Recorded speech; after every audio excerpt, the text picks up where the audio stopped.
man médecin lieutenant-colonel Mamour Dieng donc man maay coordonnateur centre bi maa ngi en fait je suis le médecin-chef du CIMIA le centre médical interarmé mooy infirmerie bi nekk fii ci base bi man maay médecin chef zone militaire numéro 7 également donc sama spécialité c'est ophtalmologie donc dama koy enseigner aussi donc damay jàngale aussi ci université Thiès ophtalmologie en fait durant sama cursus donc après sama internat des hôpitaux donc hôpital principal laa doon servir comme adjoint chef de service d'ophtalmologie pendant 12 ans donc avant ñu may affecté fii Thiès donc pour me diriger CEMIA bi fi nekk donc centre bi ñu ngi ko ubbi depuis le 19 mai passé donc actuellement donc centre bi am na capacité 160 lits c'est-à-dire que téeméer ak juróom-benn fukk lal ñu mën a yu fi nekk depuis ñu ubbi ko ak léegi recevoir nañ 174 patients c'est-à-dire que téeméer ak juróom-ñaar fukk ak ñeent waaw donc am nañ aussi 32 guéris mooy fanweer ak ñaar ci malade yoo xam ni génn nañ ba dellu seen kër waaw ok. ci wàllu yoon bi naka la ñuy defee fii ndax ñoo am nañ ci jafe-jafe wala malade yi waaw donc comme ni ma ko waxee donc fii malade yi fii ñëw ñoom la ñuy wax malade asymptomatique mooy malade yi nga xam ni yëguñ dara seen yaram wala aussi bu fekkante ni am na lu ñuy yëg tamit yëg bu néew la daal comme lu ñuy wax waxu donc ay pët buy metti ak yooyu donc souvent donc malade yooyu ñoom lañ fiy indi donc te ñoom comme yëguñ dara seen yaram duñu ñu ci bëri dañ naan ñoom feebaruñu bon am na nag ñoo xam ni ñoom xam nañ ni loolu feebar la mais am na ñoo xam ni pour ñoom feebaruñu donc moo tax souvent donc bu ñu ñëwee donc genre question yooyu la ñuy poser mais heureusement am nañ fi benn psychiatre boo xam ni waa cellule nationale cellule psychosociale nationale ñoom ñu ko envoyé donc moom mooy gérer question yooyu waaw di woo malade yi di wax ak ñoom di leen defal donc loolu moo fi métier bi moo fi liggéeyam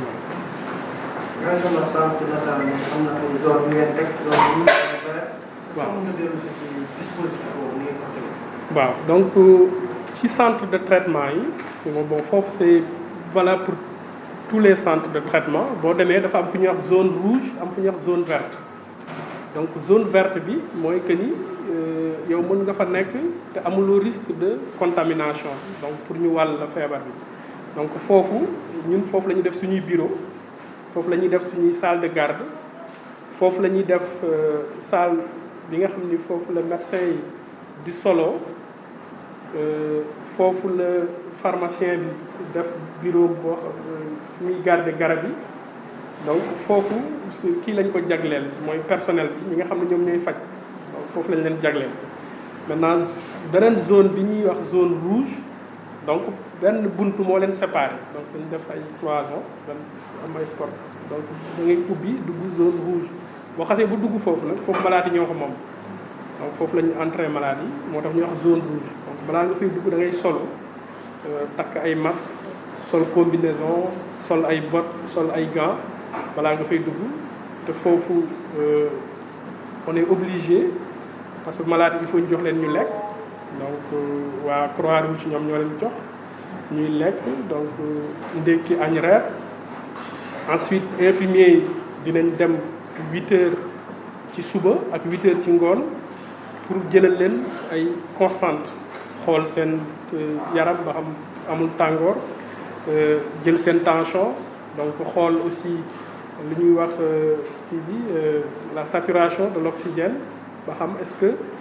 oxygène bi ñuy noyyi ñoom mi ngi jàll ci poumon yi bu baax parce que feebar bi bu la dalee ñi nga xam dañu am lu ñuy wax cas grave donc du ñu mën a noyyi bu ñuy noyyi oxygène bi du egg fi mu war a egg donc loolu la ñuy wax saturation donc boobu c'est en pourcentage donc dafa am taux bu ñu war a am pour ñu xam ni kii kat amul problème mu noyyi donc loolu dañ koy jël tous les jours donc 2 fois par jour. médecins yi aussi dañuy dugg 10 heures bu nekk pour def visite xool malade yi donc examiner leen rapidement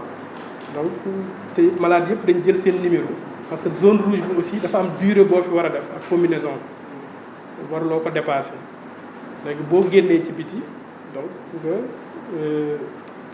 woo leen complété bu dee am nga loo leen di laaj ak yooyu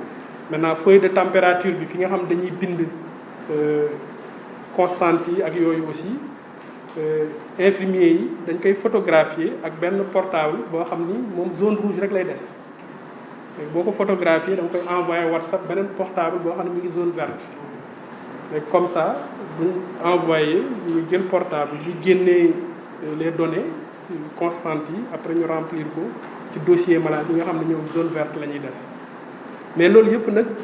c'est-à-dire que boo koy def da nga ci war a gaaw parce que comme ni ma ko waxee donc am na temps boo xam ni waruloo ko def ci biir boo ko xam ni donc moo tax donc lu gaaw lay doon waaw donc comme ni ma ko waxee donc fii malade yi fii ñëw ñoom la ñuy wax malade asymptomatique mooy malade yi nga xam ni yëguñ dara seen yaram wala aussi bu fekkante ni am na lu ñuy yëg tamit yëg bu néew la daal comme lu ñuy wax waxu donc ay pët buy metti ak yooyu donc souvent donc malade yooyu ñoom lañ fiy indi donc te ñoom comme yëguñ dara seen yaram duñu ñu ci bëri dañ naan ñoom feebaruñ bon am na nag ñoo xam ni ñoom xam nañ ni loolu feebar la mais am na ñoo xam ni pour ñoom feebaruñ donc moo tax souvent donc bu ñu ñëwee donc genre question yooyu la ñuy poser mais heureusement am nañ fi benn psychiatre boo xam ni waa cellule nationale cellule psychosociale nationale ñoom ñu ko envoyé donc moom mooy gérer question yooyu waaw di woo malade yi di wax ak ñoom di leen defal donc loolu moo fi métier moo fi liggéeyam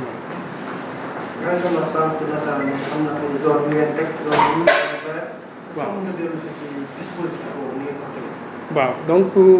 ci centre de traitement yi bon foofu c'est valable pour tous les centres de traitement boo demee dafa am fu ñuy wax zone rouge am fu ñuy wax zone verte donc zone verte bi mooy que ni yow mën nga fa nekk te amuloo risque de contamination donc pour ñu wàll la feebar bi donc foofu ñun foofu la ñuy def suñuy bureau foofu la ñuy def suñuy salle de garde foofu la ñuy def salle bi nga xam ni foofu la médecin yi di solo foofu la pharmacien bi def bureau boo muy garder garab yi donc foofu kii lañ ko jagleel mooy personnel bi ñi nga xam ne ñoom ñooy faj donc foofu lañ leen jagleel maintenant beneen zone bi ñuy wax zone rouge donc benn buntu moo leen séparé donc dañ def ay cloison benn am ay porte donc da ngay ubbi dugg zone rouge boo xasee bu dugg foofu nag foofu malade yi ñoo ko moom donc foofu la ñu entré malade yi moo tax ñuy wax zone rouge donc balaa nga fay dugg da ngay solo takk ay masque sol combinaison sol ay bottes sol ay gants balaa nga fay dugg te foofu on est obligé parce que malade il faut ñu jox leen ñu lekk donc waa Croix-Rouge ñoom ñoo leen jox ñuy lekk donc ndekki añ reer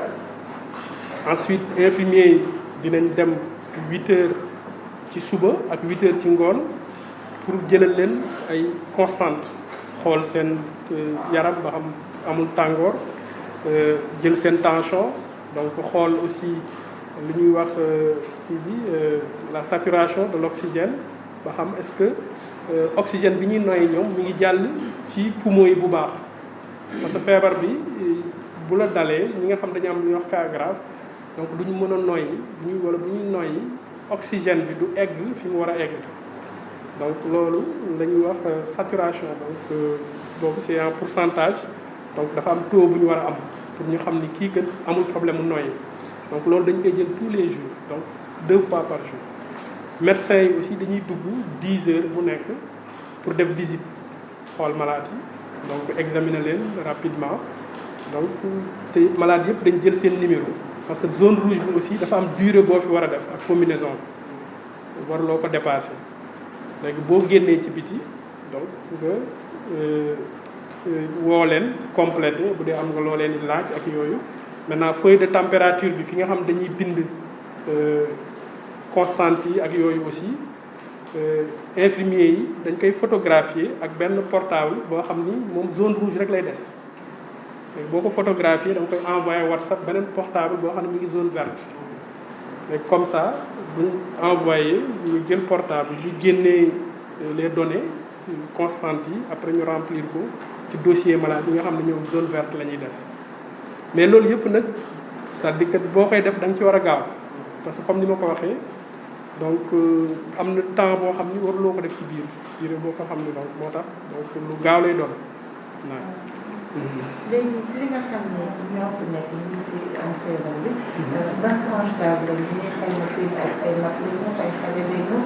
ndax jigéen ñi ñoo ëpp wala góor ñi. ñoo fi ay xale ñoo fi ëpp nag donc on peut dire que ni seen moyenne d'âge c'est-à-dire que 27 ans la mais am na ci ay xale yu ndaw ay bébé donc am na bébé bu am 3 mois donc moo ci gën nekk xale am na aussi mag 63 ans moo ci ëpp. góor ñi nag ñoo ëpp jigéen ñi waaw góor ñi ñoo ëpp jigéen ñi waaw donc c'est sexe ratio donc 1,25 donc góor ñi ñoo ëpp jigéen ñi. léegi ñoom dinañ leen defal ay test pour xool ndax ñu ngi tane test yi fréquence bi ñaata temps la ndax chaque bés bu nekk ngeen di ko def ak tam ban traitement ngeen di leen defal comme ñoom am nañu virus bi waaye feebar ñu am na si ndax traitement bi ñuy defal ñi nga xam ne dañoo ko jëm ñu leen di def. waaw effectivement. donc ñoom seen test yi donc en tout cas côté Thiès fii laboratoire INSF bu nekk Diamniadio professeur Mboup ñoom ñooy def kii test yi labo boobu lañ koy def donc ñun fii malade bu egsee bañ mettre ko sous traitement bu egsee rek dañ koy mettre sous traitement même protocole bi nga xam ne moom la ñuy def ci hôpital yi donc ñun aussi moom la ñuy def même bu fekkante ni yëguloo benn métit yëguloo benn signe même protocole bi dañ lay defal bu fekkente ni amuloo contre indication ci garab bi parce que am na ñoo xam ni mën nañu wax dama am allergie par exemple ci tel médicament ou tel médicament donc boobaa duñ ko jox garab bi mais képp ki nga xam ni amul contre indication ensuite am na garab bu ci mel ni hydroxychloroquine aussi duñ ko jox xale yi ñi nga xam dañu am amul fukki at ak juróom duñ leen ko jox donc ñooñu yeneen kii lañ leen di defal mais ñoom duñ leen jox hydroxychloroquine bon à part ñooñu même traitement la ñuy def comme partout donc malade bi bu jëlee traitement boobu lu mat 7 jours ñu defal ko prélèvement bi dañ koy yóbbu IRESSEF waa IRESSEF dañuy envoyé résultats yi bu ñu ko envoyé ñu bu fekkente ni malade bi test bi dafa négatif 48 heures après c'est-à-dire bu defee ñaari fan dañuy defaat beneen prélèvement léegi prélèvement boobu bu fekkente dafa négatif malade bi dañ koy déclarer guéri mu wér parce que il faut nga am ñaari test yu négatif maintenant bu fekkente ni sa premier prélèvement dafa ñëw positif donc là on est obligé d'attendre 72 heures c'est-à-dire que ñetti fan ñu defaat beneen prélèvement donc noonu la ñuy def maintenant ki nga xam ne aussi dafa ñëw premier prélèvement mu négatif deuxième prélèvement mu positif donc on reprend donc comme première fois day mel ni malade bii dooru ñëw donc dañuy xaaral waaw 3 jours defaat yeneen prélèvement donc loolu la ñuy def oui bon c'est possible mais actuellement c'est-à-dire que cabines yi am yëpp mënuñ ko def ay cabines d'hospitalisation mënuñ ko yóbbu zone rouge parce que dañu am soxla ay cabines zone verte aussi waaw parce que comme ni ma la ko expliqué donc dañu soxla ay bureau donc fu ñu denc ay garab fu ñu lii donc ak foo xam ni day am salle de garde pour infirmier am salle de garde pour médecin am salle de garde pour les hygiénistes am salle de garde pour waa Croix-Rouge donc yooyu yëpp ay pièces la yoo xam ni dañ ko soxla donc moo tax am na 12 cabines yoo xam ni loolu lañ ko jagleel donc foo xam ni zone verte la nekk médecins yi ñoo fay ne ak personnel bi liggéey pour malade yi donc cabine yooyu bon loolu rek moom lañ fa mën a récupérer pour jox ko malade yi mais ça va être compliqué parce que nous avons besoin quand même de ces cabines là pour ça. Bon comme ni ma la ko waxee donc comme souvent malade yi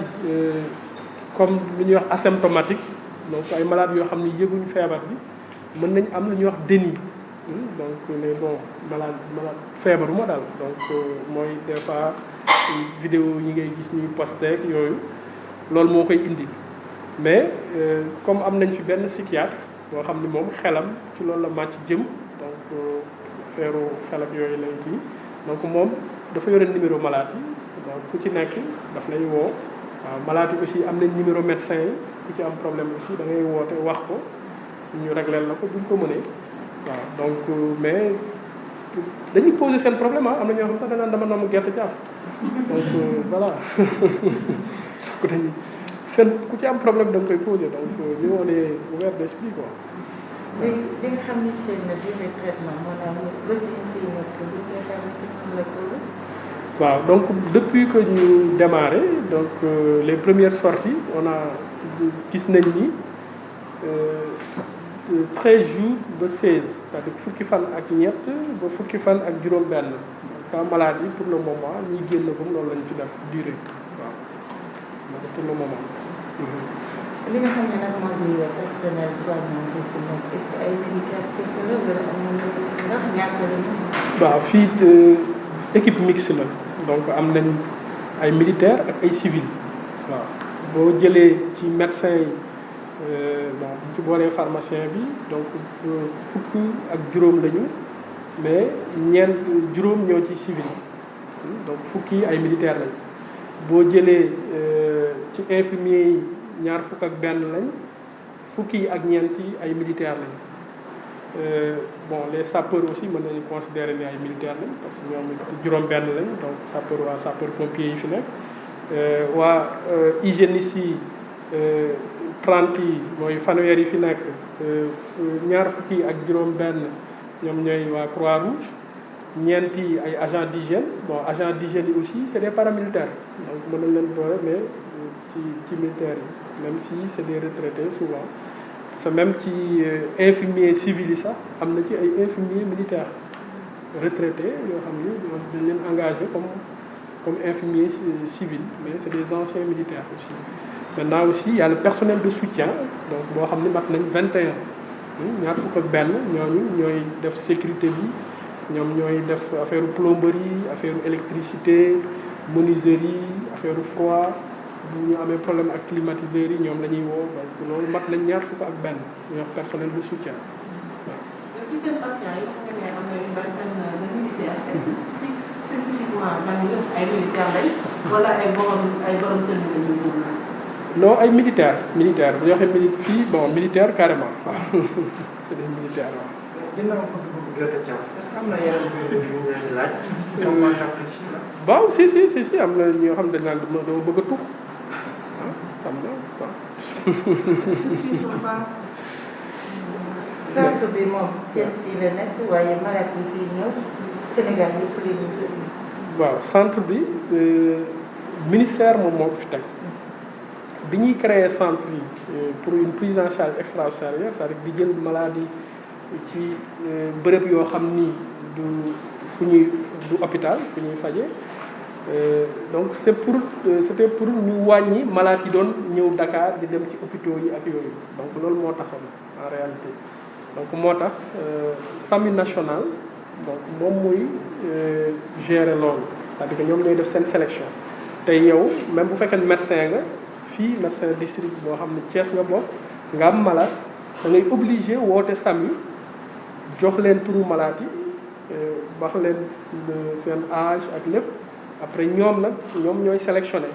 mais voilà donc malade bi Thiès lay dem malade bi base lay dem malade bi Guéréo malade bi kii donc foofu ñoom ñoo ñuy woo donc wax ñu donc pas plus tard que hier avant-hier donc on a reçu des patients de Dakar donc tout le temps même les premiers patients aussi Dakar lañ jógee ñoom ñëpp Dakar lañ jógee woon donc le 19 malade yi fi jot yëpp Dakar lañ jógee woon actuellement nii mën nañ ni 86% des patients c'est-à-dire boo jëlee téeméeri malade juróom-ñett fukki ak juróom-benn Dakar lañ jógee waaw mais am na ñeneen nag ñoo xam ni ci fii lañ jógee Thiès ñoo xam ni Thiès ville am na ñu jógee district Popenguine district Joal district Tivaouane Pout ñoom ñëpp am nañ fi ay malades Thiadiaye également am na fi malade Mbour am nañ fi malade aussi. Donc ça dit que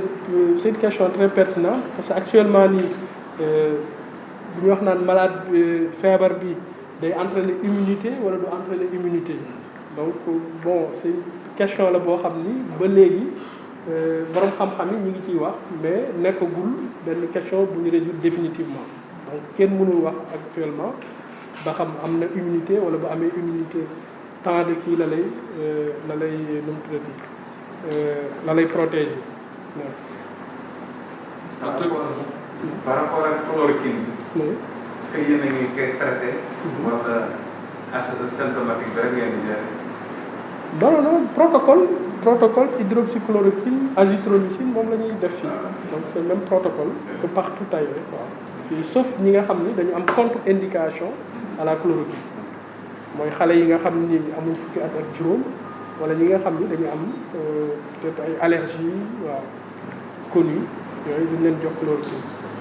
docteur côté expérience est-ce que mën nañu xam lii nañu ko dundee ak ci sa expérience ci sa carrière parce que c'est pas tout le temps qu'on voit cette situation ngay gérer benn centre boo xam ne des gens qui sont malades et qui n'ont pas de kii côté expérience qu'est-ce que ça représente? Bon c'est côté expérience en tout cas j'ai été à l'hôpital principal c'est-à-dire que def naa hôpital principal presque sama carrière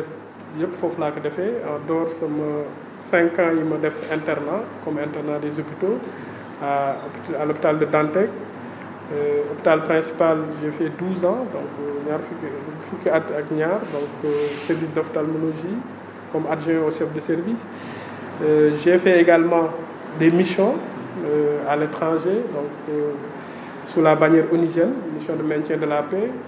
au Libéria, au Darfour. J'ai fait des missions OPIN, comme on dit, à l'intérieur, en Casamance. J'ai fait aussi des stages à l'étranger, en France, comme dans l'équipe. Donc, bon, j'ai une certaine expérience quand même de la pratique médicale. Donc, c'est-à-dire que mënuma gis lu ma jaaxal aujourd'hui ci pratique médicale. Donc, que ça soit pour des patients ñoo xam ni dañu feebar ba sonn wala ñoo xam ni seen feebar demewul noonu waaw mais loolu yëpp c'est-à-dire que c'est à chaque fois comme on dit il y a une certaine relation médecin-malade qu'il faut développer donc au début malade bi mën na bañ a gëm feebaram mais yow mi nga xam ni yaay médecin bi donc yow yaay fexe mu xam ni moom feebar na parce que ñun par exemple ci ophtalmologie am na benn feebar bu ñuy wax le glaucome donc c'est une pathologie cécitante mais au début malade bi day gis normalement donc amul benn métit donc c'est une pathologie qui est indolore mais période boobu maladie bi mi ngi def ay effets donc ces malades là aussi donc mais ñoom il faut nga fexe ba ñu xam ni ñoom seen bopp dañ feebar pour mën a jël seen traitement parce que c'est un traitement à vie le traitement du glaucome c'est un traitement à vie donc comme da nga koy jël ay tuufaay yooyu def tous les jours donc durant toute ta vie alors que malade bi sentirul dara ci yaramam donc je crois que loolu moo gën a metti moo gën a difficile que ñu wax malade bi bon c'est juste pour 20 jours wala 30 jours donc une maladie infectieuse je crois que c'est pathologie chronique yoo xam ni malade bi dafa war a jël traitement pendant toute sa vie durant toute sa vie je crois que loolu moo gën a jafe gérer waaw.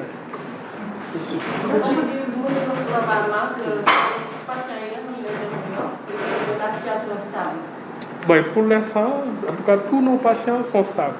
waaw amuñ vraiment benn patient bu ñu poser problème boo xam ne nécessité ñu transférer ko fenn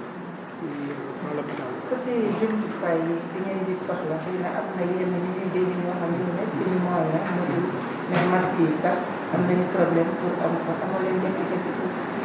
bon ñun amuñ problème consommable en tout cas alhamdulilah jusqu'à présent amaguñ ces problème là pour les masques am nañ ci lu doy même bi ngeen ñëwee sax jox nañ leen ku nekk masque donc pour les masques chirurgicaux donc yeneen masques yi nga xam ne ñiy dugg zone rouge aussi moom la ñuy sol donc masque yooyu aussi am nañ fi ñu doy parce que dañu am benn pharmacien boo xam ni moom day def ay commande sax du xaar ba mu jeex def bu xamee ni lii ci des nii bëriwul day def rapidement commande expression de besoin envoyé ko au niveau de la pharmacie régionale d'approvisionnement PRA. donc lu ñu am ñu jox ko bu ñu amul ñu woote au niveau de la PNA lu ñu am ñu jox ko donc voilà donc noonu la ñuy def même pour le traitement malade yu ñëw c'est-à-dire que am nañ seen traitement ba cure bi jeex c'est-à-dire que